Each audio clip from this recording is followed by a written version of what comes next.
What's hanging, young hero, beside your head and spirit? Welcome back to Giant Size Violence, an Ultra Mega podcast. I'm your host, Tommy, and joining me again today is our frequent friend of the show and host of the Henshin podcast, Nathan Marchand. Welcome back to the show, Nate. It's great to be back, Tommy. Yeah, very happy to have you here. To the listeners at home, this is actually the second part of a kind of a crossover between Giant Sized Violence and the Henshin podcast. We just did a review of the first two episodes, the original Kamen Rider Black from the 1980s, and now I've asked Nathan to join the show for us to cover the recent remake on Amazon, Kamen Rider Black Sun. Yes, and now you can actually find it. Yeah, it's been really weird. The first couple days it was out, I was seeing tweets about this, and I was a little slow to hop on, but yeah, I got onto Amazon Prime on my PlayStation and was like searching Kamen Rider Black Sun, even Amazon Riders, because that's what they called their last Amazon exclusive original, and nothing, nowhere to be found. Weirdly, I look it up on my phone, and I'm able to cast it to my Chrome, and it works that way. But yeah, no, I was far from alone in having these weird issues finding it. Yeah, which was something we actually did talk about a bit in the Henshin Man episode, because I kept saying I couldn't find it, because normally I'm used to when something gets announced for a streaming service, they'll have the webpage set up sometime in advance so that you can go and find it and then add it to your watch list or whatever for when it drops. And I wasn't finding it. And then, yeah, me and several other people were like, where is it?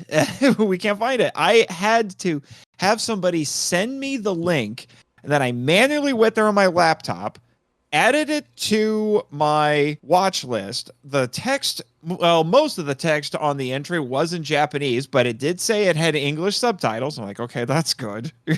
But so I was able to watch it on day one, but it never showed up in any of my searches, even though when I would go to my Prime profile, it would say, continue watching Kamen Rider Black Sun. Like, yes, I would like to, but why is it not showing up? Yeah, and I think that's a real shame, because this is one of the first pieces of Kamen Rider media that I think an American viewer could stumble into and actually connect with pretty well or enjoy. Like, this is better than other mature audiences superhero content here that, like, I'm actually connected to the source material. Like, I think someone's gonna buy into this way sooner than they would Jupiter's Legacy. So something like that. The other thing that's unusual is, if you listen to our Kamen Rider Black coverage on Henshin Men, we thought this was, because this is how Amazon typically does things, we thought it was going to be a weekly thing. Nope. They used the Netflix model for this one. All 10 episodes dropped on the same day.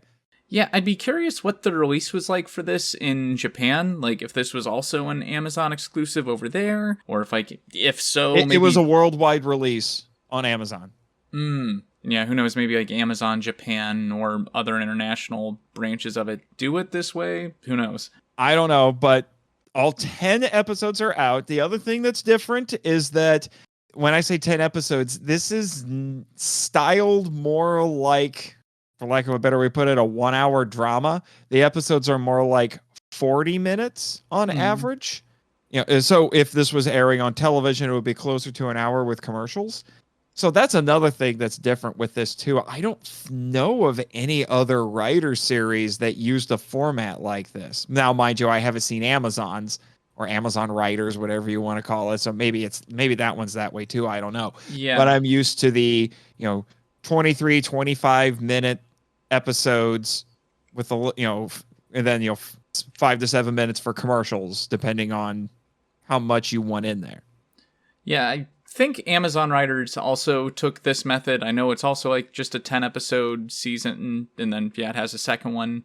That, or like, I didn't really get sold on Amazon Riders. Maybe the first episode is just painfully slow and felt like 45 minutes. But yeah, no, I think this is them just kind of sticking to that format. And it's probably like in the realm of writing superhero content, probably easier for people to do at this point, just since I can hardly even think of a mature audience's superhero show that isn't at least 40 minutes long. Yeah. Stuff like The Boys on Amazon, which this might actually appeal to people who like The Boys. Mm-hmm. Admittedly, my exposure to The Boys is pretty minimal. I have friends who are really into it, but like I said, wild guess, they might like it. Yeah. No, I can actually speak to that specifically. Like, I've read all of The Boys comics and watched up to part of season 3, and yeah, incredibly grisly, pessimistic, kind of mean-spirited stuff. But yeah, very up the alley of this. For what it's worth, I kind of dipped out of The Boys just because don't love being in the place that it puts your mind. And like this season, they introduce a coerced relationship with the evil Superman and one of the characters you follow the most. And I'm like, okay, Homelander? Yeah, like there's enough mature superhero content out there, and frankly, too much superhero content for me to follow that I don't need to put myself here. Right, for sure. Gosh, now, honestly, when we covered the first 2 episodes of Kamen Rider Black on your show, our original plan was just to do the first 2 episodes here as well. But yeah, so far I'm really glad we tackled that third one, since this, weirdly enough, even with its 40-plus minute runtime, does take a little bit longer to get going. But that third episode, like, for anyone that gives this a shot and isn't quite feeling it, I think episode 3 is where you'll really start to feel like, where you'll start to know if this show is for you or not. Yeah, I would say so, but it is kind of odd. We were talking a little bit about this before we hit record. It's just so funny to think that this 10-episode miniseries, really, because we haven't finished it yet, so we don't know quite how it ends. But it's essentially double format here, so you could argue if this was a regular writer show, it's more like 20 episodes, but it's moving at a very deliberate pace, whereas if you watch the original Black, and I don't know if this is just a convention of the time or whatever, we watched the first 2 episodes and it's the first 2 of 50 and it clips. Mm-hmm. It goes. Yeah. I'll want to revisit that point after we do our summary, because I think I have some thoughts on how that's probably going to be treated, but I don't want to spoil our discussion points before we've filled in the listener a bit. Right. So getting into that here, just a heads up, obviously spoilers ahead for the first 3 episodes of Kamen Rider Black Sun, so if you want to go in with fresh eyes, skip about the next 30 seconds here.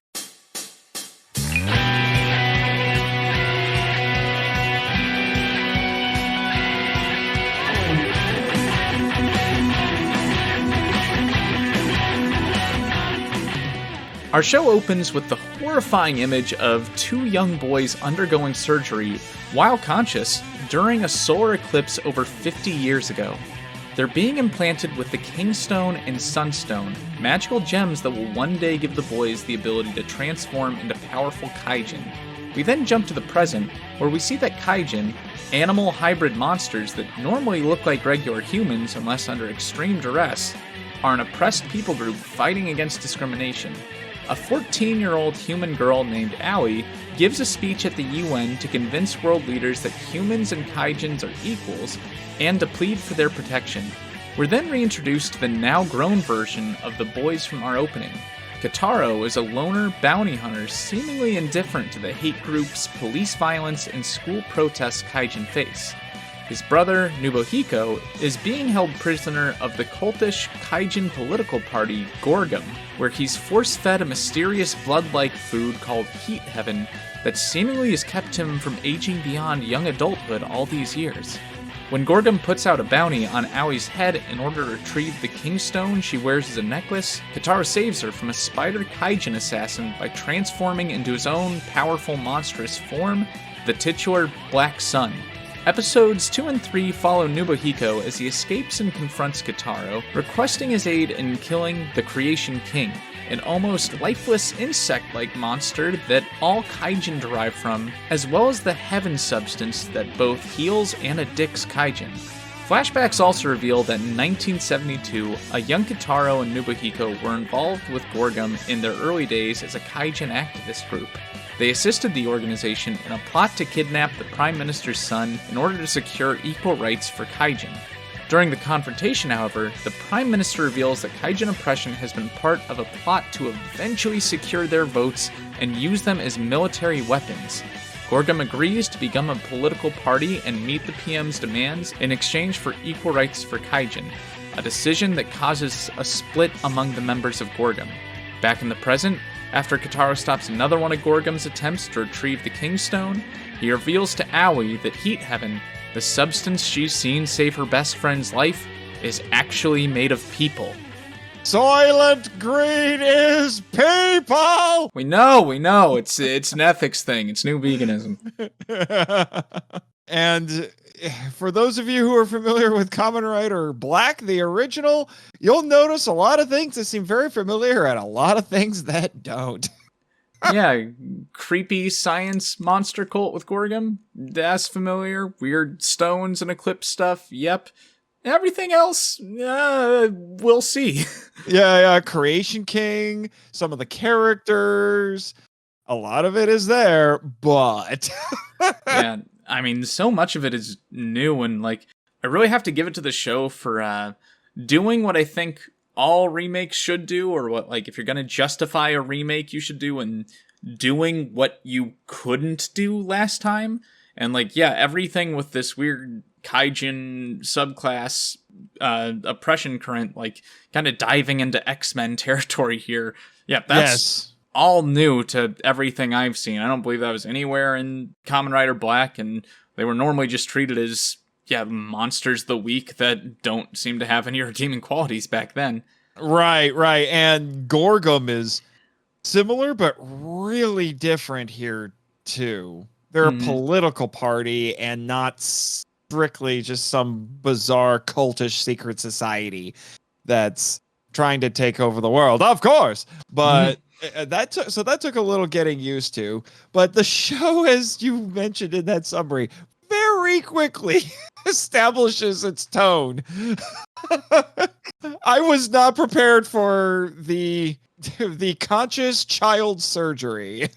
Yeah, I don't think Kamen Rider has ever gotten that level of intense, nor like probably any of the mainstream toku shows in Japan. So I couldn't believe they went that far literally immediately. Yeah, well, that first episode is bookended with two really gruesome sequences. One is the surgery, and then I love how you very politely mention it in the summary. But that poor Spider-Man. Ooh. All I wrote in my notes when I got to that part was, in all caps, fatality. Yeah, this is not even close to the first time we've seen Kamen Rider face off against a spider kaiju in the first episode, but this is both the best it's ever looked and the most horrifying, or the most brutal, I should say. Oh my gosh. I don't know if my co-host Travis, who's a massive Kamen Rider fan, I don't know if he started this yet, but I warned him. It's like, just so you know, Black Sun is very rated R. Put the kids to bed first. I wasn't prepared. Basically, the Spider-Man gets disemboweled and decapitated. And I don't mean quickly and cleanly, like Kamen Rider gets a sword and just chops off his head. No, that's too good for the Spider-Man in this show. No, Black Sun manually tears his head off. Oh yeah, he does a full-on like scorpion fatality here. I mean, I'm here for it. I just wasn't ready for it. Yeah, not your dad's Kamen Rider for sure. Yeah, it's not your daddy's Kamen Rider. I mean, the disemboweling was intense enough, but yeah, the head comes off. He even carries it over to the child after he saves her. Yeah, nice little trophy. It's like a cat, you know. Here's a dead squirrel. I got him for you. Now, I mean, other than the shock of the major tonal shift from anything Kamen Rider we've seen before, what would you say your thoughts on the series so far have been? Well, once it kind of gets settled into the tone, I will confess to you, this actually sparked the scholar in me, because I feel like if you're an American, and I've seen some interesting chatter on social media from people who finished the whole show in the first weekend. If you're an American, this is really going to hit differently. And I will be honest with you, in these first couple of episodes, there are points it hits a little too close to home. Yeah, Yeah. it's weird how much this hits American politics right now, and I'm wondering how intentional that is. But like, yeah, one of the first scenes we see is an unarmed, non-resisting Kaijin getting shot by the police in front of a crowd, and no consequences for the police officer. There's racists protesting outside of schools as a girl is walking toward a Kaijin integrated school. Right. Thankfully the subtitles will subtitle the stuff on the signs, and they're using phraseology that we as Americans are a little used to. Stuff like "stop Kaijin hate," which I think is interesting. They never translate the word Kaijin, which is something that Travis and I were saying when we were doing our coverage of the original Kamen Riders. Like, just don't translate the word if it's so confusing how to translate it. Just leave it Kaijin. So that's what they're doing here. And so Travis and I willed that into existence. We'll claim that.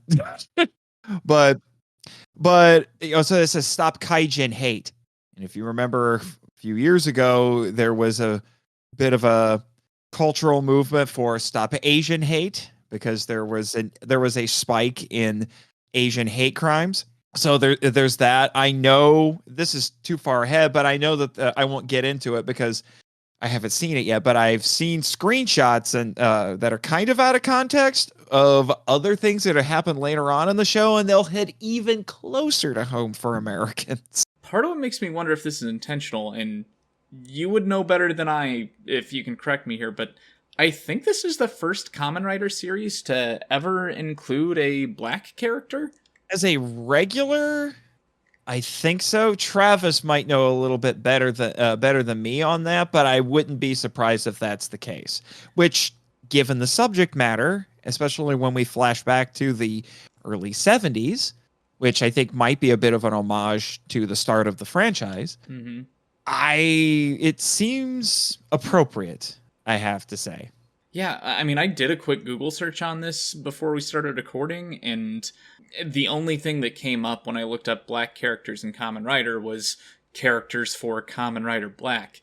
I even put in African characters in Kamen Rider just to see if that helps, and still just characters in Kamen Rider Black. So thanks for the racism, Google. Whoops. But yeah, like I said, Travis might know a little bit better than me on that, but I do think it's appropriate. Now, here's the thing. Like I said, I haven't had the chance to do a full deep dive into this, but I have come across a couple of articles that would suggest that even though this is really hitting home for Americans, what is happening in this show is, well, let's just say the problems that America has been facing the last couple of years are not unique to America, because there are protests that happen often in Japan from what I am reading. Now, one of the articles I looked at was for Crunchyroll that was talking about the first 2 episodes, because Miss Haddock, I should say, it's Alicia Haddock, got to screen the first couple episodes before they dropped onto Prime. And then I found another article that was talking about something that, I'm not kidding you, was called Anti-Immigrant Day in Japan, that was put on by an ultra-nationalist group called the Japan First Party. Yeah. So there is a streak of basically anti-foreigner sentiment in Japan, which is not, without getting too far into it, I can tell you is not too surprising. Japan as a culture for centuries really was very homogenous, and they didn't typically bring people in. We as Americans are just kind of used to it because we are a nation of immigrants. We have people immigrating all the time, so we don't think anything of it. But Japan, they're not really like that, and there is still a very strong contingent of people. They're not a majority, but there's a contingent of people who are still very much in favor of that. And there are particular groups that they don't really like. One, they get singled out, and both of the articles that I was referencing is Koreans. There's a bit of animosity between the Japanese and the Koreans, and they also don't much care for the Chinese.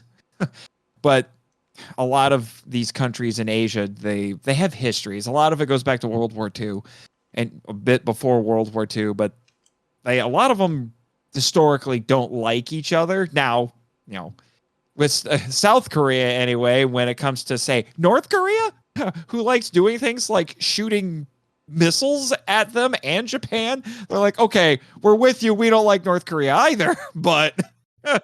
Yeah, and I was wondering too, like, I've heard in passing a couple times about some student protests that have happened throughout Japanese history that I think also got pretty forceful suppression from the government, which, again, not a problem unique to Japan and all too common everywhere and violently quelled everywhere, including here. So Right. And given the fact that, from what I was reading, the director for this series is a gentleman by the name of Kazuya Shiraishi. I hope I said that correctly.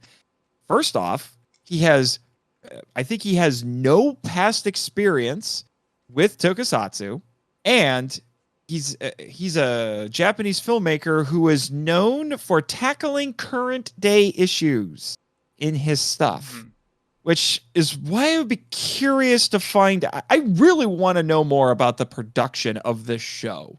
I would like to know, at what point did Toei decide, hey, let's go in this direction, and I would love to know more about Mr. Shiraishi, because, like I said, he knows not only what is going on in Japan, but there's just way too much that I've seen in this show that he had to have been following what was going on in the United States the last couple of years. He had to have. Yeah, and I think that was actually a pretty genius choice of Amazon to bring in a respected director that is such an outsider, because it's certainly worked in making this not feel anything like any other Kamen Rider or Toku series we've ever seen. And in a genre where your mainstay franchises have all existed for like a good 50 years now, that's pretty hard to do, and especially hard to do well. And I would say this definitely strays a lot from the tropes of Toku, to the point some might not even feel like it quite fits the mold anymore, but I'm okay with that. I'm really glad that this isn't just Kamen Rider Black, but more violent.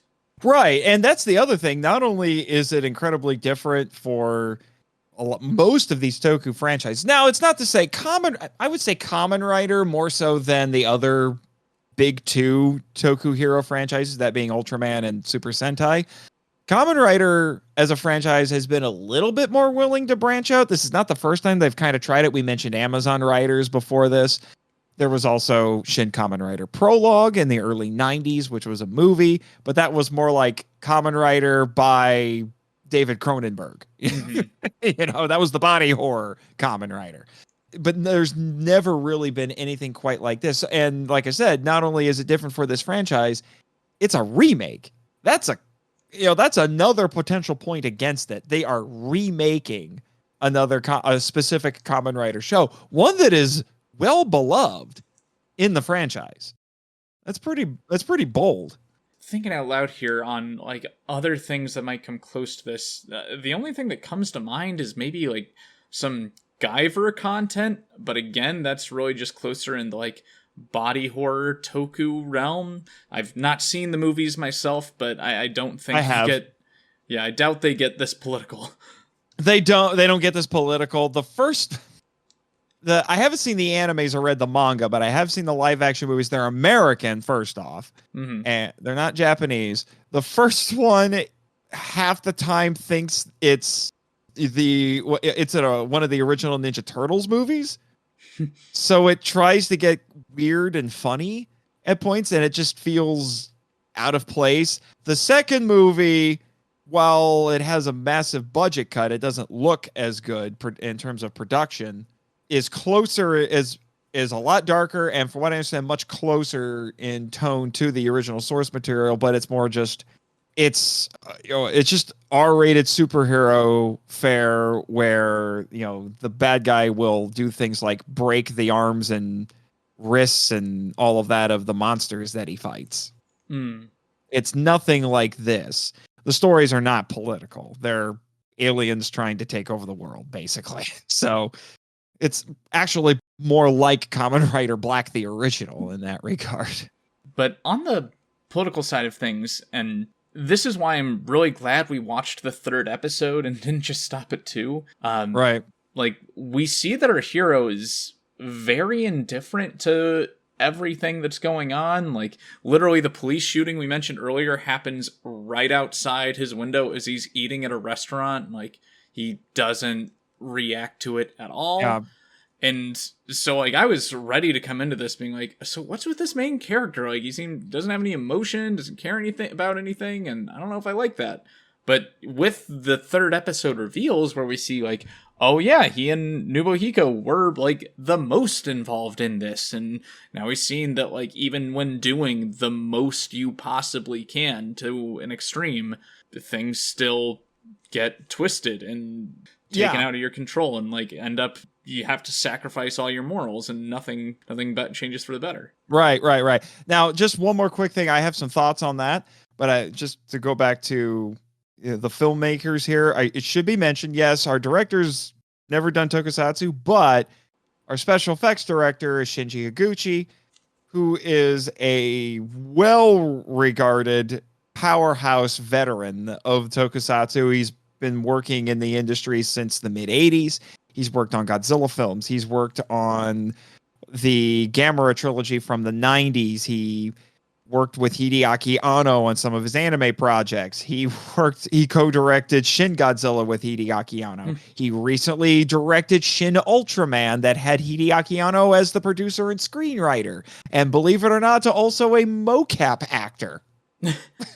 Yes. Hideaki Anno did mocap for Ultraman in that movie. Let that sink in. But anyway, I know this is a complete opposite tangent, but like I'm actually not surprised at all with, especially what I know specifically from Blue Nova's videos about him getting his start doing little Kamen Rider fan films and being in Kamen Rider or Ultraman. Yeah, for sure. So I find that interesting that we have our, the captain of the ship here is a guy who's never really done tokusatsu. He did watch all of Kamen Rider Black. He did his homework. So it's like Nicholas Meyer with Star Trek 2. He did his homework. But we have a veteran of it here with Shinji Higuchi, who has also worked on Rider before. He's done some work on Rider before. But anyway, to bring that up, you were talking about. Remind me what you were talking about. Let's see. I had just brought up the indifference of the main character with Kitaro and how like it goes back and it like. I thought they were going to be setting up some kind of like Charles Xavier and Magneto dynamic between Kitaro and Nobuhiko, but in reality, it's more like I don't know, an old man Logan and Magneto mentality. There's a little bit of that there is a little bit of that. If looking at the descriptions of the following episodes, it sounds like it is going Nobuhiko Shadow Moon is going to start going the Magneto route with this. Near as I can tell, because it sounds like he just starts rallying a bunch of kaijin to his side, which I think is going to force Kotaro to act more than he wants to. I'm really curious to see how they explore that, because like I hate to be that person like supporting the radical here, but like 3 episodes in, I don't see anything wrong with what Nobuhiko is doing. Like, well, and this is the thought I was going to bring up. What I find interesting here is, we're being presented with an oppressed group and oppressors, but we find out that it's not as clear cut as we might like it to be. Mm-hmm. Because in the second episode, well, first off, we get a little bit of it in that first episode. The cop panics and shoots an unarmed kaijin, and then he freaks out that he shot somebody. He just has this panic, and then the other officers have to take him away. But then in the beginning of the second episode, when we flash back to the 70s, it opens with a trio of kaijin hunting a regular human down in an alleyway and stabbing him to death. But then it cuts to normal humans lynching and burning a kaijin just for being a kaijin. And they were accusing the kaijin of murdering somebody. So I'm like, well, that does complicate things, doesn't it? It's a cycle of hate that never gets broken. Yeah, One group gets oppressed by somebody, they react violently, commit horrendous crimes, which then just fuels the hatred, and it just keeps going. Yeah, I guess in the case of Shadow Moon, or Nobuhiko's alter ego here, like, in his situation in the present, we've seen the quote-unquote right way of kaijin change happening with the Gorgon political party, and, like, even the kaijin in power are doing, like, horrendous things and basically compromising or sacrificing their own people, so it's like, yeah, I'm not really sure what else you do in this situation when your people are getting shot without consequences and going to be used for military weapons. Like, yeah, no, I think armed revolt is the right answer in this case.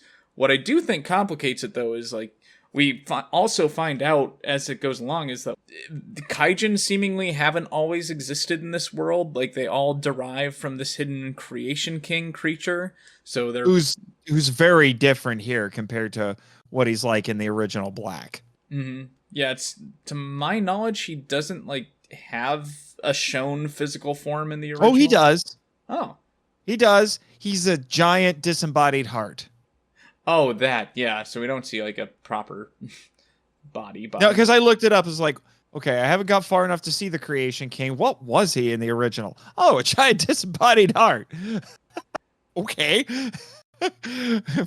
which you don't see until toward the end of the show. This one, they don't even bother hiding it. You see him in the first episode. Yeah, and I was also curious just because I think my favorite minor character they've shown is this big bug boy, or he kind of looks like a spikier version of Black Sun, Bill Genia. And I was like, oh yeah, he's got to be recurring if they're going to name drop him so many times. Right. And yeah, I saw he looks very different than his original version in the show. He does. But to going back to what you were mentioning about the government, that's the other thing is I would not necessarily call this show pro-government because the government officials in this are not presented in a positive light either. Oh yeah, the prime minister's like a horrible person. Oh, he's horrible. And when he was talking about he's talking to those kaijin in secret, and it's like, we want to have equal rights. He's like, okay, we'll give you equal rights. And here's why I'm going to give you equal rights. And I'm like, oh my gosh, again, hitting close to home if you're in America, because it's the sort of talking points that we hear when talking about our own immigration issues, which is, oh, if I give them all equal rights, they'll all vote for me, and I'll have a bunch of really powerful people that I can put in the military because, and then I'll be able to increase my power and reform the Constitution so that we can have a more aggressive military, which actually is a thing that has been going on in Japan for a long time. Their Constitution, which was given to them at the end of the occupation after World War II by the Americans, has what is called Article 9, which essentially made Japan renounce war. Essentially, they could have a military force that was large enough to defend their borders, but that was it. The self-defense forces are pretty tiny and not as well. They're well armed, but they're really tiny. They're only large enough to protect their borders. They can't actually wage aggressive war anymore. And this guy wants to reform that. And as far as depicting the government bad, like, they're showing every possible flaw a politician can with this prime minister. Like, it's not just the abuse of power or, like, subjecting people to oppression for his own gain. Like, we even see this, like, eyes wide shut rich people party where they're bidding on kaijin, and, like, he's just lining his pockets with that money. Yeah. And the worst part was they had I don't know what else to call her other than, the hot ringside girl who comes in and the kaijin after he transforms just goes full tilt feral and actually attacks her, doesn't kill her, but I think bit her on the face pretty good. They just take her away. They don't even. I don't like. Is anyone going to react to the fact that the hot girl just got attacked pretty savagely? Or do we care? No, we don't care. Okay. The little thing I caught that I loved in that was you see a few of the people flipping through this like little magazine or like binder full of various kaijin that look more like traditional Kamen Rider monsters of the week, even in those poses. And I know those are like fanzines you can get over there. Like I was at a Japanese store in Portland a couple months ago and got this Ultraman magazine that has like every single Ultraman and kaiju up through a very recent season. So I know that this is a common thing, these like little gallery books of all the costumes and characters. Right. Yeah. It's just, yeah, there's so much going on in this. And also something else to be mindful. If you're going into this thinking that you're going to get constant special effects, or especially if you're going in thinking you're going to get constant action, you're going to be very disappointed. There's maybe one action sequence per episode that we've seen, and they're not necessarily what you would call balls to the wall crazy, other than maybe the Spider-Man fight scene. But that was probably a little bit more just shock value right there. The rest of the fight scenes are much less actiony and intense, I guess. Yeah, and I actually can really appreciate that in mature content. Like, it's definitely brutal and, like, jaw-droppingly violent, but you never feel like it's trying to glorify the violence or, like, make it look especially cool or, like, all that well choreographed. In fact, a lot of the fights almost seem, like, kind of poorly choreographed, but in a way that makes them seem more realistic, like how two people would actually fight. Right. Yes. The other one that was a little difficult to watch was actually in episode 2 with, I can't remember who it, well, I don't remember what her name is, but it was that plant kaijin woman. Yeah. Who the kills the little one, bird, who kills the little bird guy by stomping on his head with her high. She actually has high heel shoes. Yeah, little bird stomp. Yeah, and the poor guy's eyes actually bug out of his skull. That's probably the most shocked I've been in this show so far, was that they killed a little bird boy on screen. Thankfully, to the listeners at home that haven't watched, they give him some of the human goo, and it heals him, and that's kind of a plot point later. He's like, "What happened to me?" Yeah. Which they're building some interesting stuff there. Which that is a freaky aspect of this as well, because they bring up this food substance called heaven. I mean, calling it heaven is already an interesting thing. An interesting thing.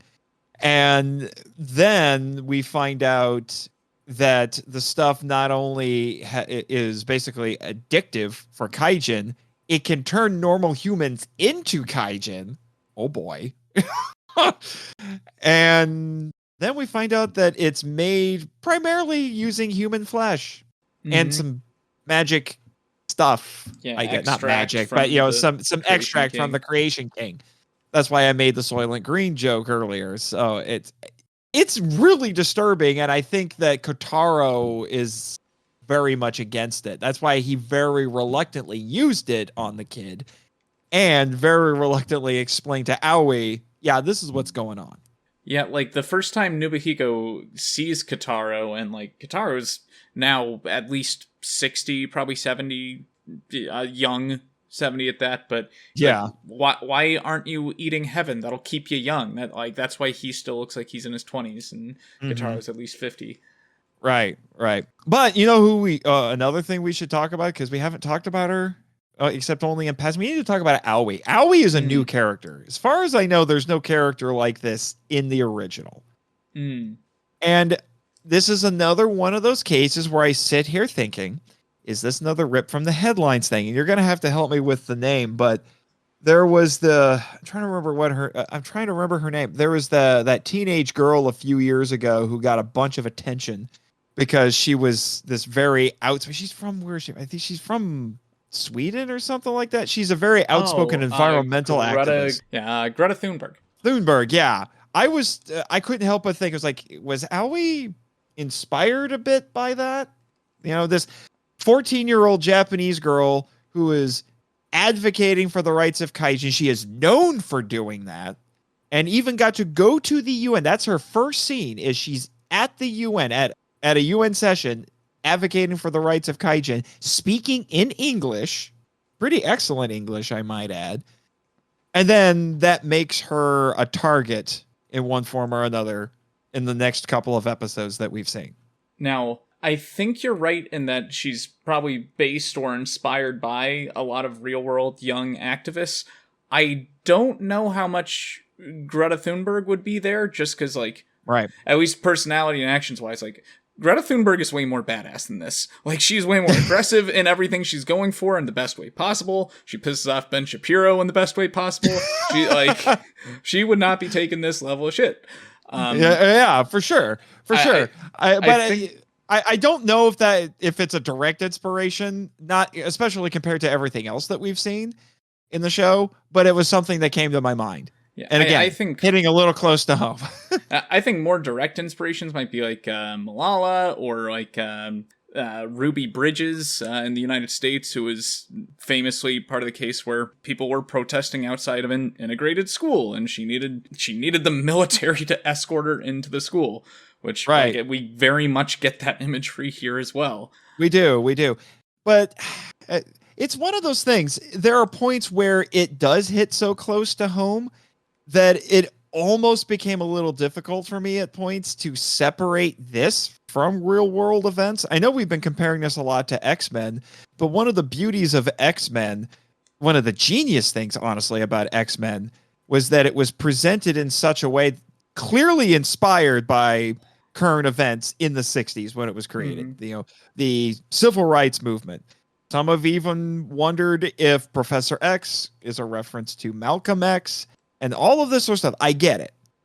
The wall of separation between fiction and reality with Black feels thinner to me, which makes it a little harder to consume compared to most X-Men content that I have partaken of. I don't know what it was like for you.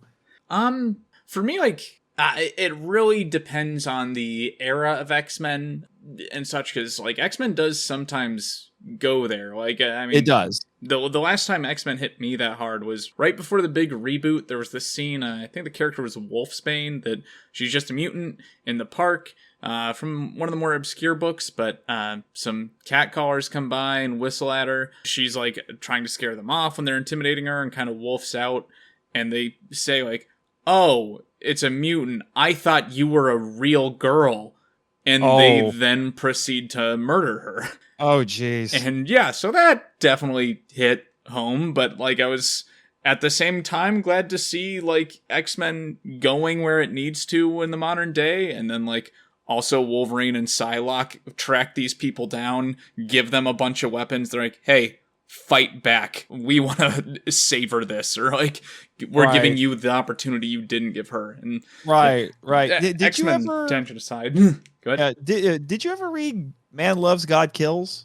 I have not. That's like the one massive Claremont book I have not gotten around to. Right. That when you were talking about that, it made me think of God Loves, Man Kills, which I have read, and there was also a follow up to it in the early 2000s, also written by Claremont. But in that one, it's about a televangelist who is very anti-mutant, and so anti-mutant that he actually basically had a squad of soldiers that he would send out, and if they encountered any mutants, they would kill them. And the X-Men were investigating that, and it eventually took them to him, and the end of it, like the first scene is some mutant kids at a playground, and then these soldiers just come up, and they don't show it, it's implied, but they get murdered by the soldiers. And then by the end of it, the X-Men confront this guy who's his name is Stryker. If you've seen X-Men 2, General Stryker was inspired by this character. They confront him on his televangelist show about what he's doing and managed to put him away. But still, that's what it was making me think of. All that aside, or what I was getting to there is that I think some of the cultural barrier here helps in that, like, this, Right. a lot of this, like, it looks like events in America, but doesn't look like America, and, like, is just in a very different context with the kaijin and such. Whereas even other media from Japanese creators, like Detroit Become Human, like that, Right. it's way more thinly veiled. Like, they're even using, like, literally replacing the word black with android in a few moments, and, like, to a T, like, down to their social movements and marches and such. Yeah. I think the most, like we've mentioned before with this, is there was Stop Kaijin Hate, which sounds like Stop Asian Hate. Like, I definitely feel you, though, and that, like, this often feels hard to watch, but I'm really glad it is. Like, okay, I know the American toku watching audience is not that big. Like, I think the Tokusatsu subreddit has less than 20,000 subscribers in total. But ask any girl Power Ranger fan about Power Rangers fandom, or any girl toku fan about the toku fandom at large, and a lot of us aren't that great. Present company excluded, of course, but there's a lot of toxicity here. And the fact that this is coming from a place where I don't feel like the worst, most neckbeardy of us that were mad when they heard Kamen Rider was getting a black son, I don't think that they're gonna see this and feel like it's American politics being shoved down their throat. Like, it's more generalized race and discrimination politics, and it's like, you can't say this is some American lib trying to impart their political views on you. Right. But that's why I wanted to find out who's working on this, because I do feel like if nothing was different and this was produced by an American studio, you probably would have had that very immediate visceral reaction to it with those sorts of accusations. That's like, okay, wait, what's going on here? And so there's probably, I wouldn't be surprised if there are still people out on the internet who are having those sorts of reactions because they don't know the context. That's why I am so big on cultural and historical context, because if you're going to understand a piece of foreign media, you have to understand where it's coming from. You can't just superimpose your own cultural context upon it. Now, it can be a little bit easier to do that here, but when you dig into it, you find out, no, there's stuff like this going on in Japan too. It's something we can all understand. I've seen Amazon, I think they've been pretty good in the past about having special features on the streaming services. Like, Evangelion has a little documentary about the making of the Rebuild films that I think is an Amazon original, or at least they carry it. So I'm really hoping we get something like this here, since, as you mentioned, like, I'm also very curious about how this project came to be, and I want to see the history that they dive into there, like what specifically the director and writers were pulling from here. Right. So to get a little bit away from the politics and themes here a little bit, to just the filmmaking aspect of this, how did you feel about the flashbacks in this, how they were implemented? I think if this show has one flaw when it comes to their flashbacks, and I'll preface this saying, like, I actually really enjoy the flashback sequences a lot more. I like that part of the story. I find it's often hard to tell, like, when they've shifted from the past to the present and vice versa.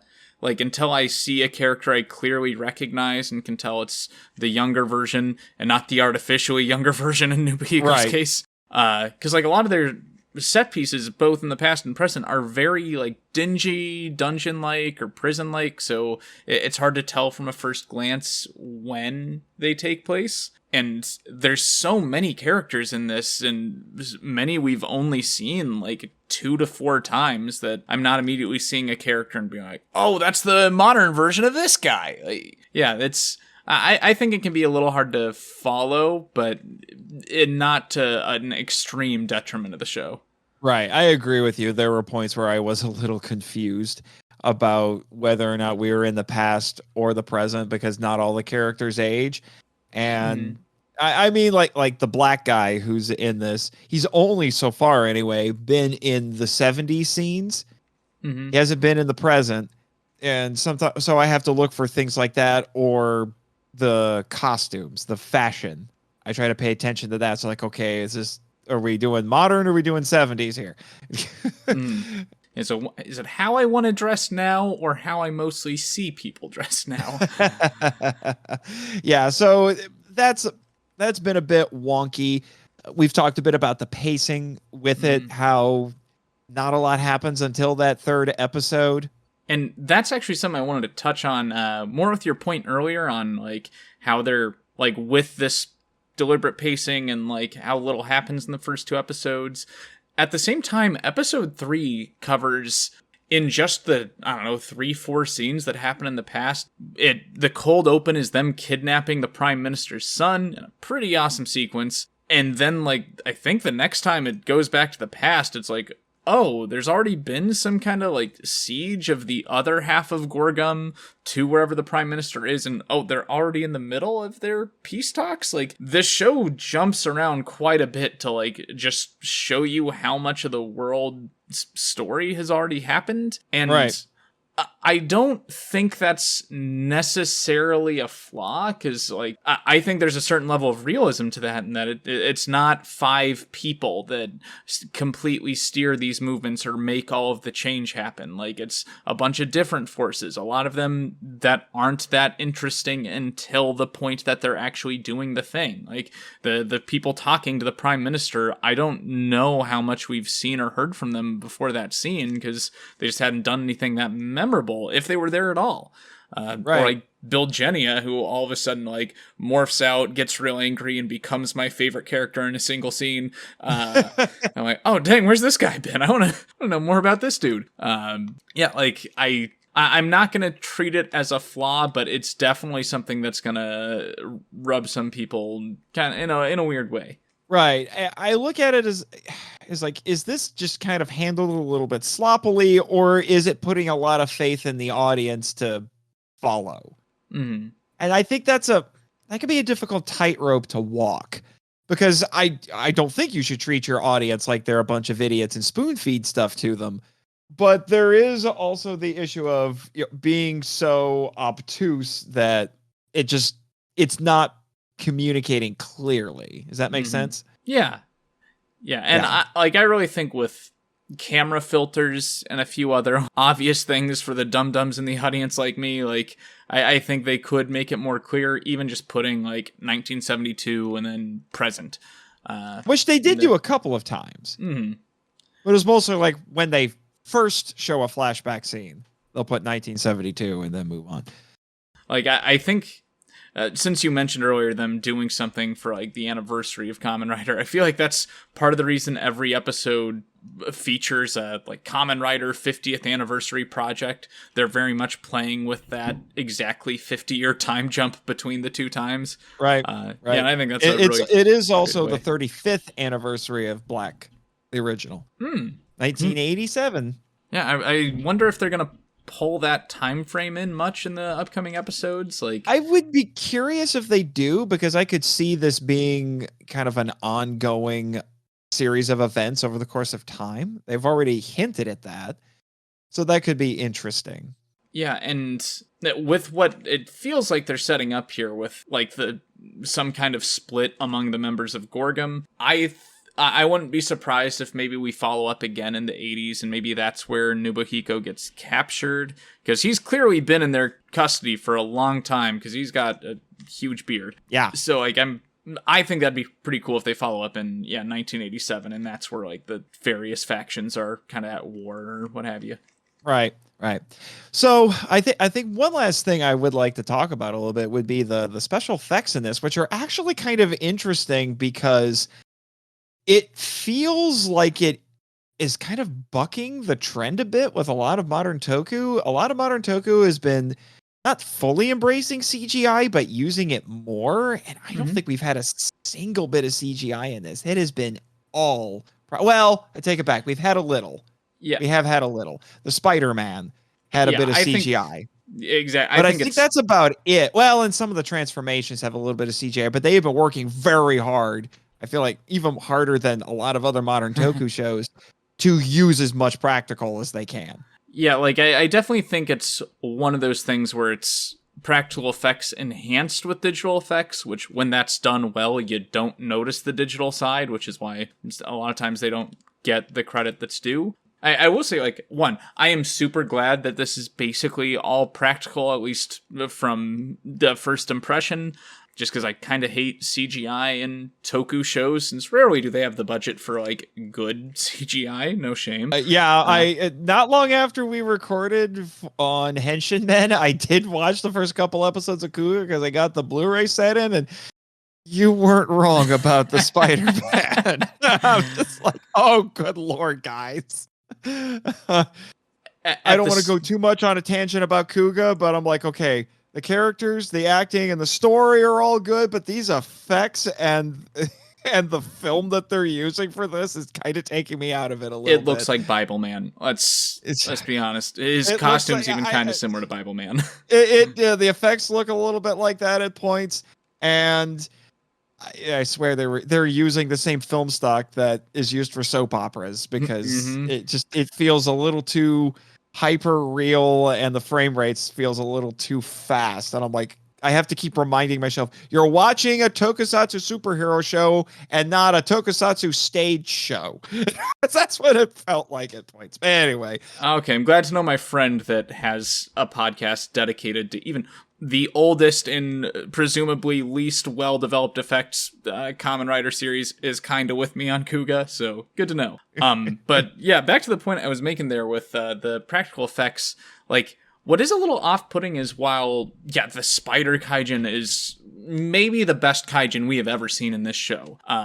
Some of the effects, like when there's a lot of Kaijin in like one of the protest scenes, one of the prisons, like that's when a lot of them start to seem more like high-end Halloween store masks, or like a little bit. Yeah, like there's definitely some level of cheapness, but I'm kind of okay with it because like sometimes fake things seem more unsettling. Like, gosh, I still find the little goblins in Troll 2 to be terrifying. I don't care if I can tell it's a rubber mask. Those are still horrifying rubber masks.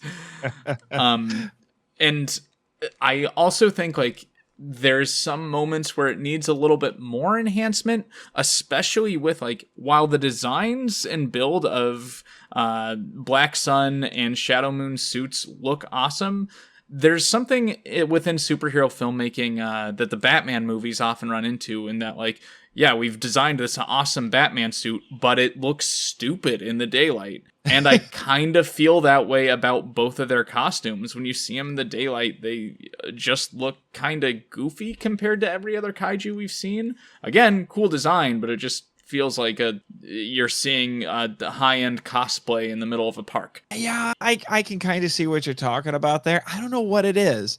Maybe the suits are just designed to work in a particular kind of lighting. I mean, to go back to Kuga a little bit, I will tell you, I think these look more impressive. I really don't want to crap too hard on Kuga because I've only watched a couple episodes, but there are points where I feel like the Kuga suit looks a little too plasticky at points. I'm like, it's a nice design, but why do your shoulder pads look like they're made of toy plastic and not out of like bulletproof armor or something? And part of the reason I give it a pass, though, or like I'm not going to harp on this show's effects or the suits looking weird, is that in general, CGI and some superhero movies, like, they look too good, not too real, especially Marvel movies, because we know about what's going on behind the scenes with their effects artists. But boy, when you see our current blockbusters or like some James Cameron level effects, and then you see like real world, almost unbelievable things, or like just wild events, it's like this looks fake because it doesn't look as polished as it does in my movies, or like our whatever iPhone camera that shot this didn't underpay a team of special effects artists to polish it up every frame. Right. But I do agree with you. The effects do look pretty good when they're on there. They're a little bit infrequent. Some of the kaijin do look a little plushy like the bird boy did Yeah, look yeah. a little plushy, which actually made his gruesome death a little bit harder to watch. Yeah.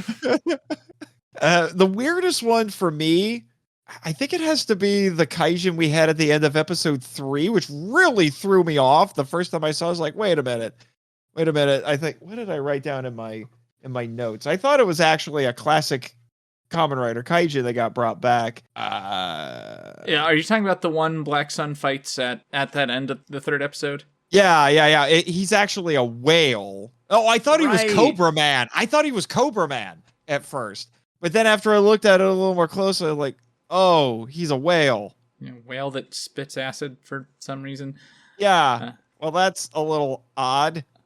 I do want to say, like, I think my favorite effect I've seen in the show so far is in that fight. For the most part, it stays human level until the very end, but like, both Black Sun and Shadow Moon have like these little cricket appendages on the back of their suits, and legs. Yeah, legs. Mid-fight, while Kataro's still in his human form, like, he gets roughed up a bit and those legs sprout out behind him before he does, like, the whole transformation.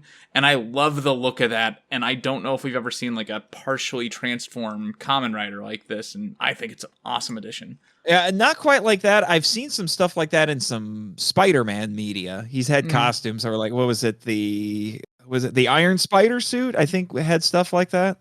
Yeah, the Iron Spider forms in the comic and movies, and heck, he's even had his own extra appendages here and there. Yes, he has.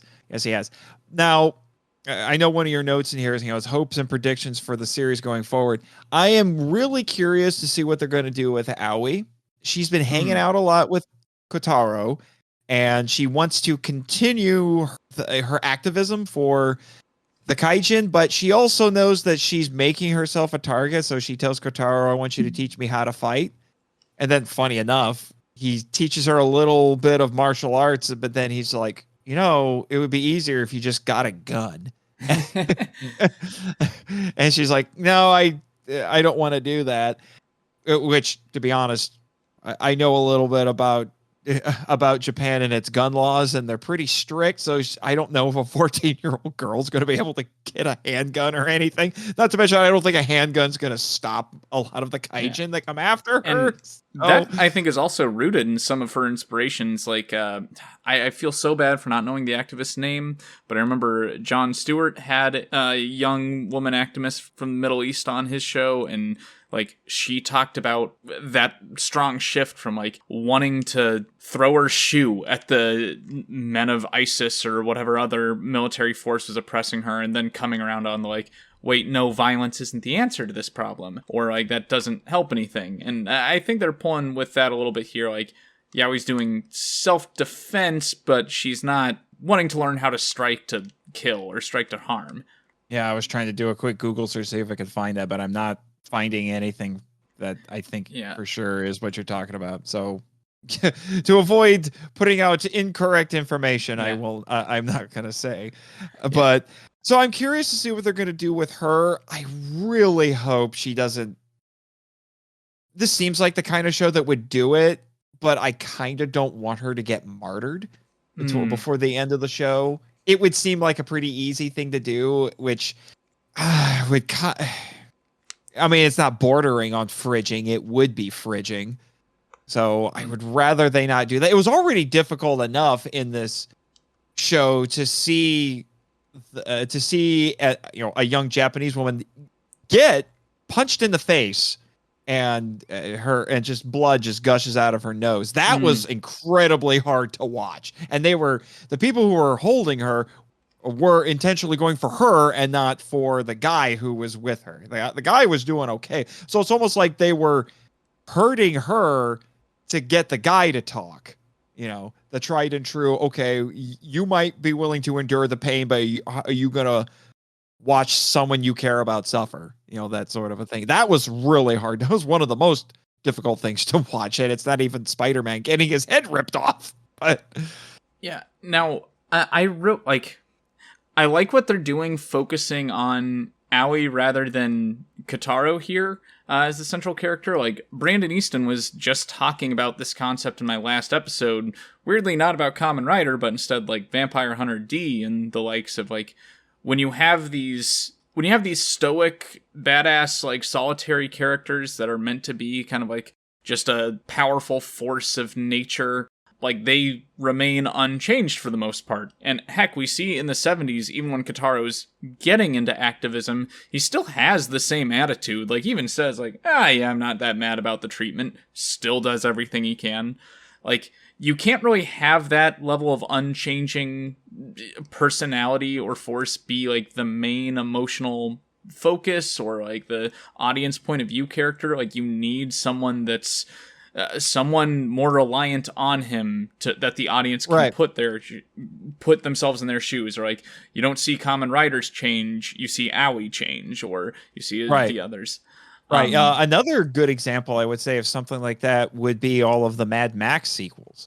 Yeah. Have you seen those? Yeah, I've seen all of them over time.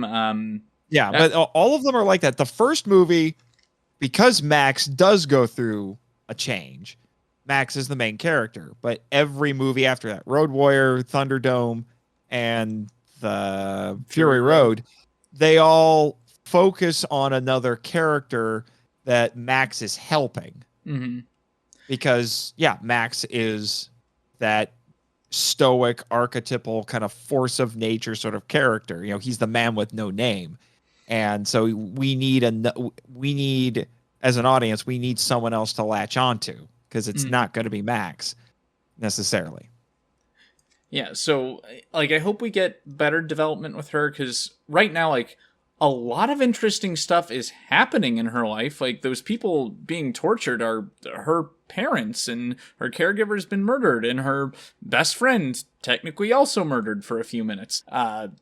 But, like, it feels like if Terminator 2 spent 3 hours following John Connor and his friend, knowing a Terminator is after him, but just like, he's not going to think to check the other arcade. I want to see her get more involved in driving the plot forward, and not just like, the Mr., which is what she calls Kamen Rider, like, Mr's rude or scary, and like just kind of running away from plot development. Right. So I really hope we get more from her, and I really do think we will, just with like how that relationship's developing and where the third episode leads off. Right. And as for our hero and I guess villain with Shadow Moon, although it's a little less clear here, but that's because Gorgum doesn't come across as obviously evil like when we talked on Henshin then about Kamen Rider Black. I said, like, these are some of the scariest people I've seen in Kamen Rider, you know? Mm-hmm. Shadow Moon in the original was, this messiah that they had made for themselves. Kotaro got away. It's not so clear cut here. And I know, like I said, I am expecting him to kind of go the Magneto route here, which I think will be really interesting. And I am hoping that as the show goes on, Kotaro is gonna get over himself a little bit, and he won't just be the broody guy hiding in a bus the whole time. That he will, I guess, for lack of a better way to put it, accept the call to adventure here. After spending a lot of decades just not caring, being very apathetic. I'm hoping that's where his journey takes him, but I don't know. There's a lot of uncertainty. I'm sure any of your listeners who have like, I've already binged the whole thing and you are totally wrong. I mean, don't spoil it for us. Okay. Yeah. And now what you said about Aoi getting fridged earlier just made me think, like, okay, the very first thing we see is 2 children, open surgery, and after the stone's implanted in them, I think that scene ends with like seeing one of their arms change. Now, Aoi refuses to remove the King Stone just because, like, it's sentimental from her parents or what have you. And that's literally what's putting her in danger from Gorgum. I could see her getting mortally wounded at some point in this show, and, like, then there's the dilemma of, like, oh, I know that if we put this in her wound, she can become a kaijin like us, and, thus heal or what have you. Like, I see that potentially being a dilemma just because it would justify why they would show such a brutal opening scene of two young children undergoing something like that. Although I think another part of the dilemma is that if that happened, would it undermine her work as an activist? Because now she's one of the oppressed class, as opposed to a human who is advocating for the oppressed class. Like, I wouldn't necessarily think so, but like, there also is even more you could explore. And I don't know if they could get to this in 10 episodes, but like, I don't know. Kind of like passing privilege, basically, since Nubohiko and Kotaro like seem to very easily be able to transform and detransform. They haven't really addressed the belts, but they clearly have some kind of belt on them. They do. And also, like, yeah, clearly humans that became kaijin more than the others, or like probably at a later state. So like, there's still a lot that can be explored there, and I don't think it necessarily undermines her as a character or her actions. But right. in the world of the story, it very easily, like, how does that change for her as an activist? Yeah, that's more what I'm talking about here. I'm not saying metatextually gotcha. does it undermine it. No, not at all. I'm talking about in universe. That at the same time, like, that actually builds some really interesting stuff, like further putting her in Kataro's shoes of like, all your activism goes to waste because of something out of your control, or something that's really just cruel and unfair of the universe. Right. And I'm also going to be curious to see how this ends. I don't know if there is any talk of this being more than one season. The fact that it's 10 episodes is already a little unusual. I don't know if I would want a second season, but Black Sun Japanese RX. Yeah. Black Sun RX. That would be amusing, actually, but at the same time, Japanese television doesn't typically go, at least from what I understand, doesn't typically go multi-season. I know anime does.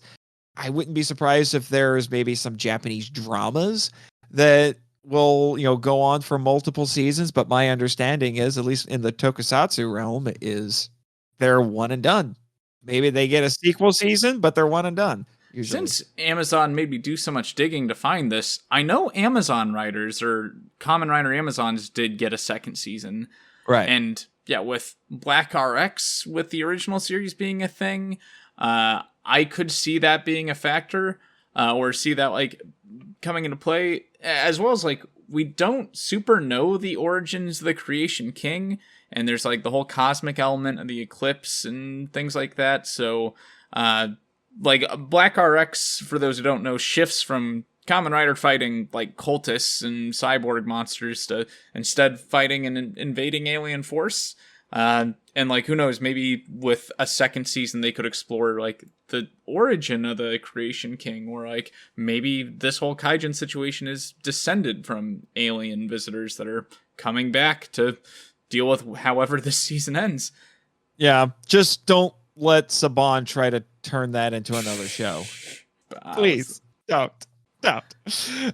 Although, Kamen Rider Black Sun RX crossing over with, like, Power Rangers 2017 might almost work. Although, don't give it to Saban, but what about giving it to Shane Cochran to turn into an audio drama? Oh, well, I would give that man anything, Kamen Rider, at this point. Yeah, Shane does good work. Trust me, I know. He might be writing his own little crossover with the Power Rangers audio drama, because he likes a certain snarky bonehead quite a bit. Yeah, I'll pretend I haven't read the script for exactly what you're talking about.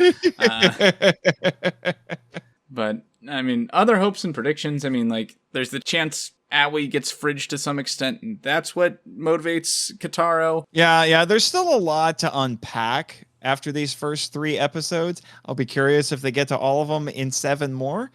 I guess my question would be, I mean, obviously we haven't seen the end of the show, But based on what you've seen so far, would you want a second season?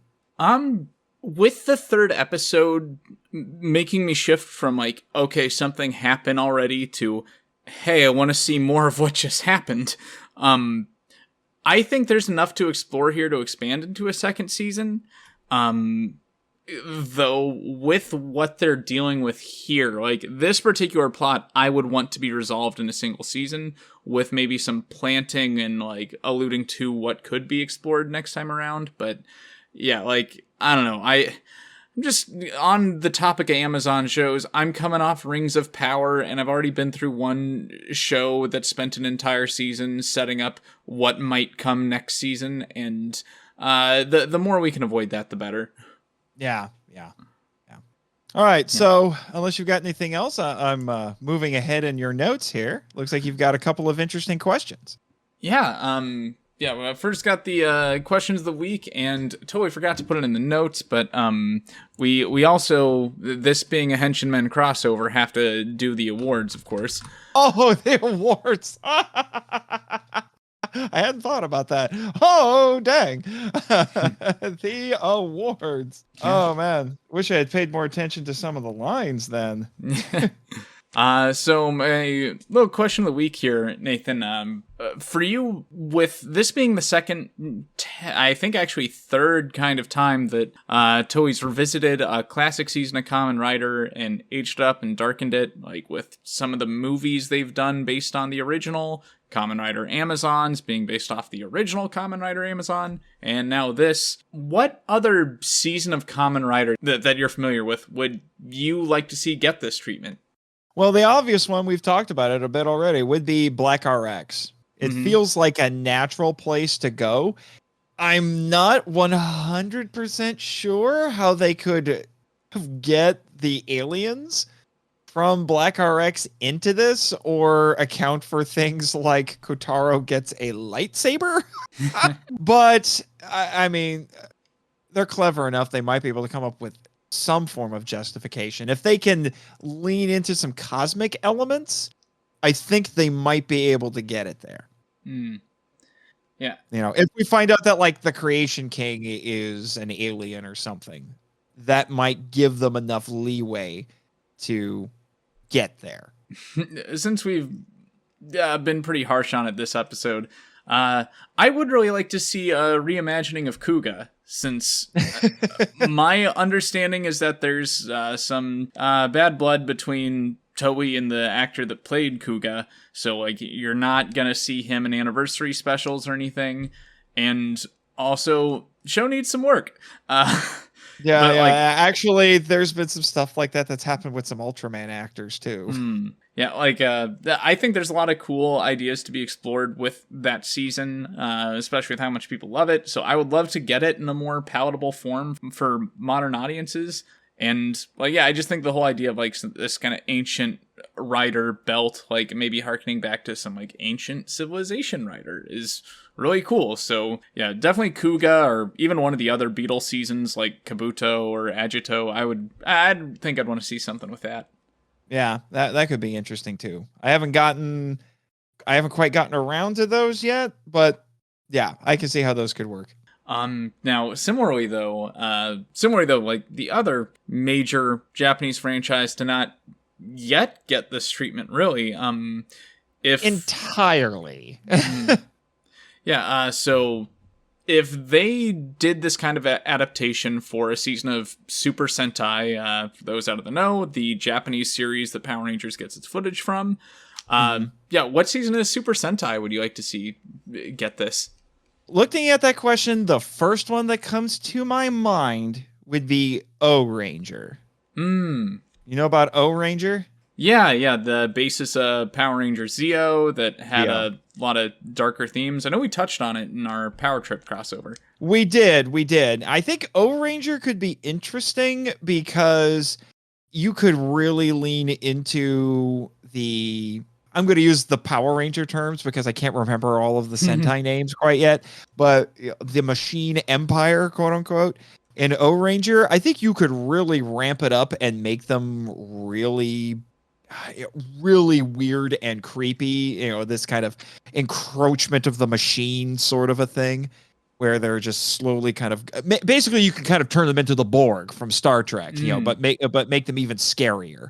I think you could lean into that, and the fact that we have a team of Rangers who are using advanced technology to try to resist this oncoming onslaught, this relentless empire of machines that will, that is hell-bent on taking the planet Earth at all costs.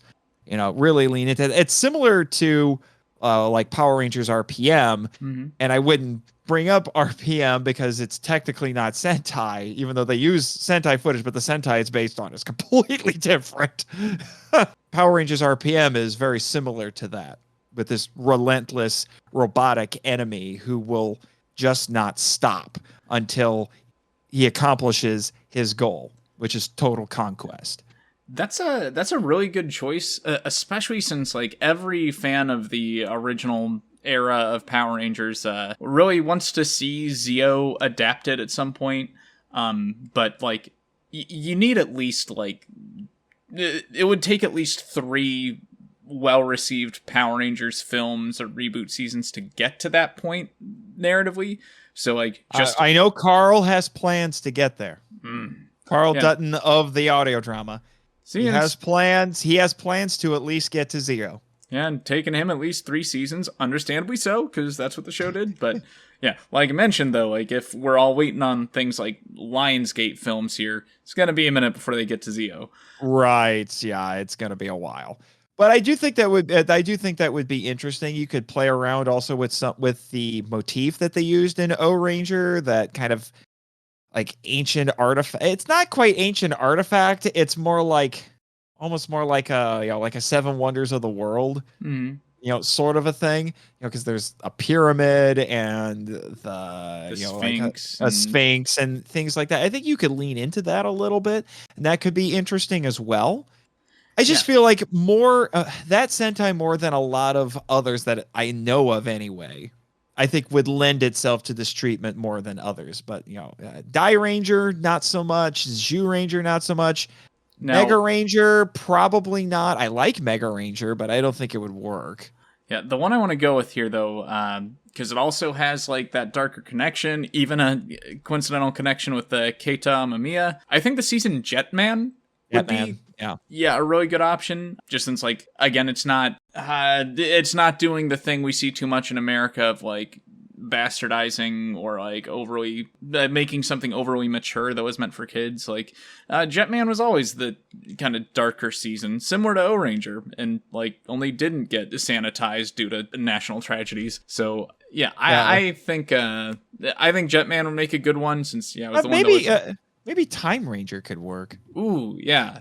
Yeah, I mean, Time Force is already pretty dark, and I love Time Force, but Time Ranger might work. So, moving on to our awards here, though. Nathan, you're going to have to help me out, because I know what the awards are for. I don't remember all their names. So. That's totally fine. That's totally fine. But first up, we have the Henshin kick. Gotta keep the shtick. For the best stunt or fight scene. Best stunt or fight scene.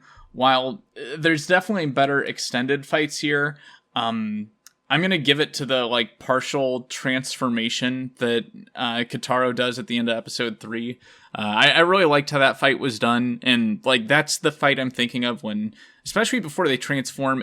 It feels like 2 older men fighting. Like it's not some kind of Kingsman, John Wick, super well choreographed thing. It's kind of awkward and slow and clunky. It is. And I like the realism of that. And then you throw the little cricket legs on him, on his back, and now I'm sold. Yeah, for sure.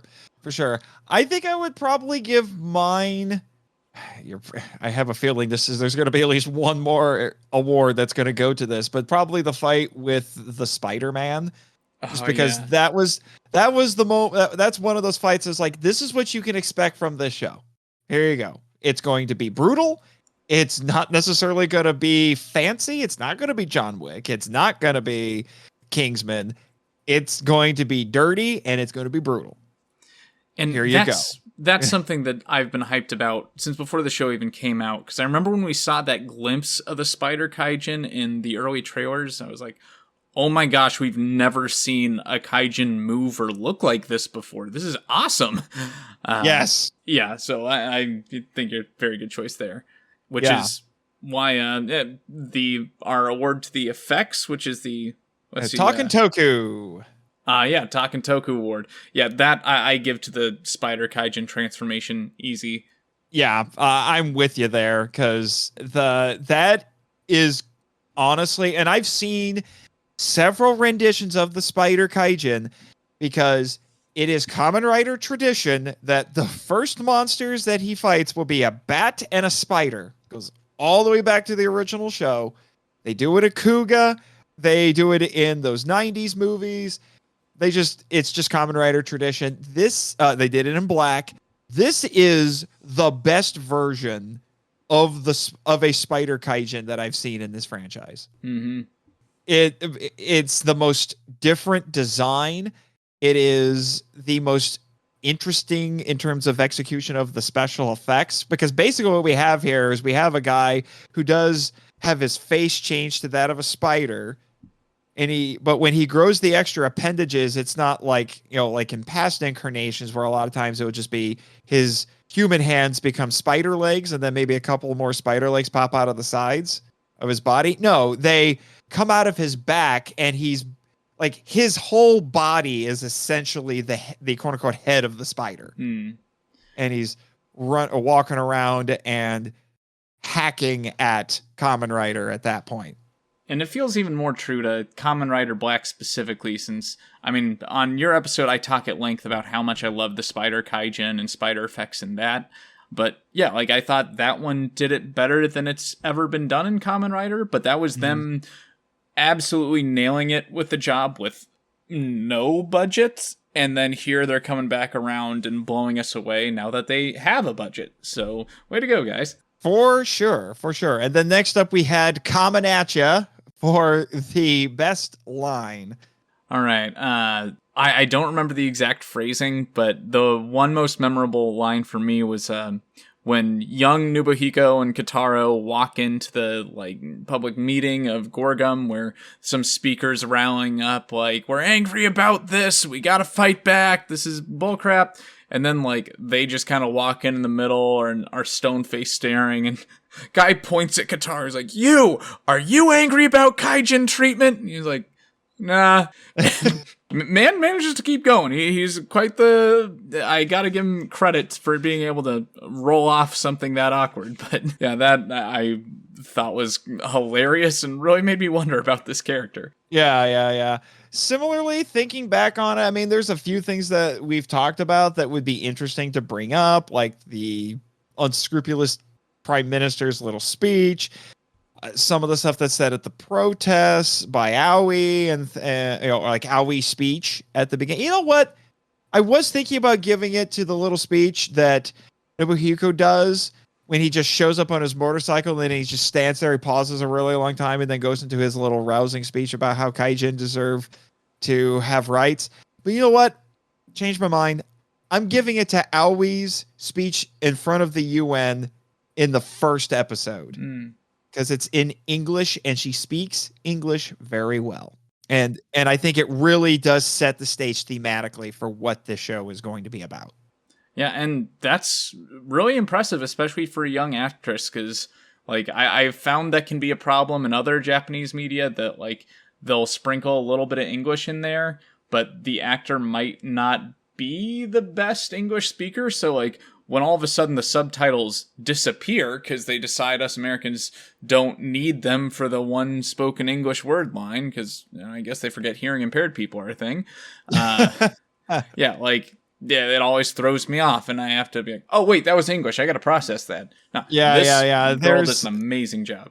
Yeah, she does. What you're talking about makes me think of Shin Godzilla. Yeah, there's a character in Shin Godzilla supposed to be Japanese American. And so the idea is that she was actually raised in America. So it's supposed to be that English is her first language and not Japanese. But as native English speakers, every time I hear her talk in English, which is pretty often, I'm like, no, English is not your first language. And I'm trying to be nice because from what I hear, the actress on set really busted her butt trying to get her English down to the point where she was crying on set. She was working so hard to get it down. So I'm like, okay. And I don't want to be mean because the character is good. I like this character, but you're not selling me on the English. But it's okay. It's okay. And that's universal. Like, my dad speaks semi-fluent Russian, or is at least around Russian and Ukrainian speakers, like, all the time.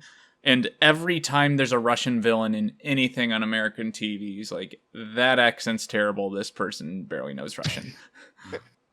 Unfortunately, what most Americans think is a Russian accent is more like generic Eastern European, because of Chekhov from Star Trek and a lot of James Bond movies. Yeah, are you part of the half of Europe that speaks British, or are you part of the half that speaks Eastern European? Because like even Les Mis is British. Listen to those accents. Yes, this is also true. And then finally, we have what is possibly my favorite award on Henshin Men, WTH, what the Henshin, for the craziest moment. What did you have? Now, I'm kind of split between two, and since you're the guest, and I'm pretty sure you're going to pick one of these two, I'll have you go first, actually. I feel like for me, there's one that comes to mind immediately. It's the end of the Spider Kaijin fight, because disemboweling and decapitation, manual decapitation, the Mortal Kombat fatality. I wasn't ready for that. Yeah, that was a little hard to deal with. I guess the first one I was considering, which really now that we've seen everything else in these first 3 episodes isn't as shocking, was the opening of it starting with a kid very much in pain and awake during the surgery. You know what? I changed my mind. I had a very visceral reaction to both of those from the first episode. Let's go with that one because, yeah. And yeah, just how it immediately sets the tone for like, hey, this is not Kamen Rider for kids. Yeah. The waking surgery on children. I mean, if it would have been shocking enough if it was adults. No, it's children. Oh boy. Now, the other one I'm surprised you didn't go with here. I got to go with the Bird Boy curb stomp. Yeah, the Bird Boy curb stomp was hard too. Like it's like that, the Spider Kaijin death, and the surgery are all contenders for me. It's just which one that I have the most visceral, shocked reaction to, and the Spider Kaijin was one of them for sure. Now, with the awards taken care of, I'd like to take a moment to let you plug some of your other material. Regular listeners of the show will already know about your time on the Power Trip with our last crossover episode. Yes, Power Trip, A Journey Through the Power Rangers franchise, which I co-host with my friend Michael Hamilton. We have been going through every season of Power Rangers, one season at a time, not a couple episodes at a time. And we... unlike Henshin Men's a sprint. Power Trip is a marathon. So be prepared for minimum 2.5 hours per episode, mostly averaging about 3. And we dive deep into everything: the characters, the Zords, the aesthetics. Our bread and butter is the thematic discussion. And we also do awards just like these because Michael stole them from Henshin Men. But Henshin Men kind of stole it from another show. We're just a long line of thieves at this point. So yes, the Power Trip. And we've already announced it on the show. Since we are coming up to the end of our first season, the next episode we publish will be Ninja Steel.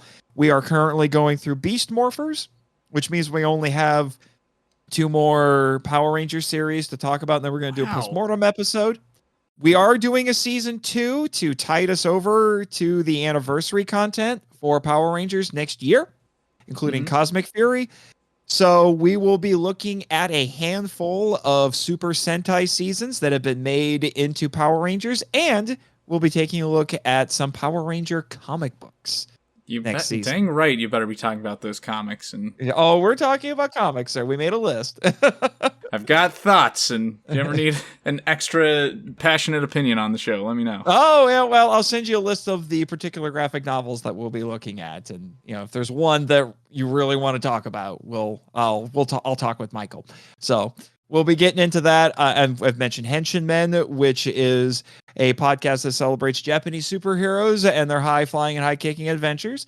That's a television podcast, occasionally movies. That's how we connected here, is because I needed to do a filler episode while my co-host needed some time off. So I talked about Hokkaido, and that's how we bonded. It was over Hokkaido because we published episodes on Hokkaido on the same day. So that has been mostly focused on the original Kamen Rider. I unfortunately have to announce that because I have discovered that running 3 podcasts is a little much for me. After I finish the Kamen Rider coverage, I will be putting Henshin Men on hiatus for a little while, but I have big plans for a big comeback for Henshin Men in the future. And then my flagship show is the Monster Island Film Vault, a podcast now I can't even get the shtick right because I'm not doing it in character. Dang it. A podcast seeking entertainment and enlightenment through tokusatsu.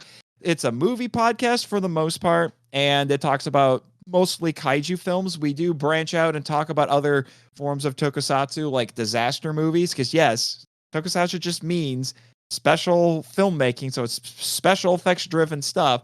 So things like disaster movies would qualify for that, or science fiction films or fantasy films that may or may not have monsters in them from Japan. And that also includes some drama segments with an ongoing storyline, if you're into that sort of stuff. You get some audio drama in there as well. I'm also a cast member on Power Rangers, the audio drama from Scyther Podcast, run by my friend Carl Dutton. I play Rito, so the snarky bonehead. So definitely check that out. And if you want to, all of these you can find on the socials and on your favorite podcatchers. If you want to follow the shows on Instagram, Facebook, Twitter, you can also check out my author website, because I'm also a writer and an author. I have multiple books to my name at this point. You can check out my website, nathanjsmarchand.com. Also check out kaijuramenmagazine.com. I do editing work and I'm a contributing writer there. And the Film Vault website is monsterislandfilmvault.com. I think I got everything. Thank you once again, Nathan, for joining us today. It's been a pleasure as always. Yeah, it's always a pleasure to be on here. If the listeners at home have any requests for other content you'd like to hear us cover in the future, you can send them our way on social media. You can find us. We might. I should mention this. Once we finish Black Sun, we'll probably do a follow-up episode. Oh yeah, part 3 crossover. We're just taking our time on that one. Yeah, because we didn't think that all 10 episodes were going to drop on the same day. Mm-hmm. We didn't plan for this. We barely squeezed that third one in. Yeah, sorry. Anyway. No, you're all good. But yeah, you can find us on the Giant Sized Violence Facebook page, or on Twitter as @UltraMegaCast, or email us at giantsizedviolence@gmail.com. I'd like to thank you for giving our podcast a chance, and give a special shout out to artists Rayday Parade and Dark Moon Home Video for designing our logo and cover photos. Our intro music and outro music is You're an Ace Kid by Demon Dice from their album Alcatraz. You can check out the new EP, Shut Up, Get Happy, on iTunes and Spotify. Also featured on this episode was the Kamen Rider Black opening theme cover by All Far Away Music. You can check out their originals and other covers on SoundCloud and Spotify. If you want to help out the show, we could really use some reviews on Spotify, or even better yet, Apple Podcasts, to help please the algorithm gods, along with our coverage of recent Toku media for once. But if nothing else, we hope you join us again as we continue to explore the movies and shows that Ultra Mega draws its influence from. But until then, take care and remember to do your part in preventing the spread of the kaiju virus. Freedom can't be seen by downcast eyes. So raise your gaze up till your 10 feet tall, and shake your fist to the sky. Refuse to higher, let them make you small, cause they love just to see you convinced you're just a brick in the wall. But you're not just a brick in the wall. La da da da